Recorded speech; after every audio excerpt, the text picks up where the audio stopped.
Russia says it has used laser weapons in the war in Ukraine. The Russian Deputy Prime Minister in charge of military development said that a prototype called Zadera was being deployed in Ukraine and had successfully burnt up a drone. But Russia often lies about what it does. So should we believe them this time? Let's speak to Gabriel Gavin, who reports on Russia. Good morning. Good morning.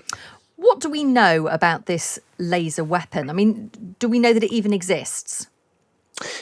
Yeah, well, we know for a fact that Russia has put a lot of money into developing laser weapons and high energy beams that can dazzle satellites and so on over the past few years. And we know that they've tested them with some success. Now, obviously, you've got Vladimir Putin's top brass claiming that they've been deployed on the battlefield in Ukraine and that they're going to supposedly help turn the tide of the war in favor of Russia. But in reality, what we haven't seen is any sense that they've got very many of these, that they work very well, and that they can work very well on a battlefield that changes as quickly as it does.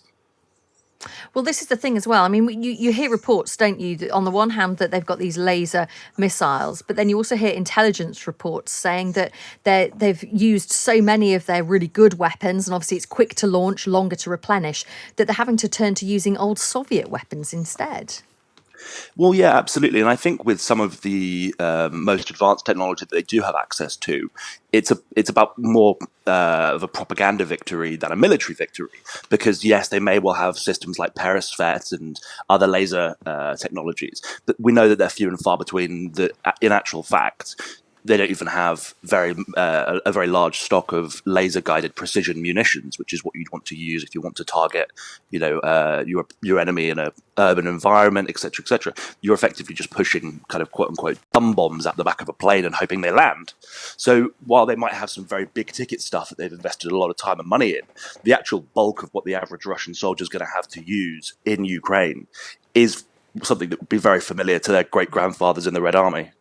And yet the Times is reporting today that an advisor to the Defence Secretary has said that advanced Brimstone missiles, which are anti-tank missiles given to Ukraine by Britain, are making a huge difference to Ukraine's ability to take out Russian tanks.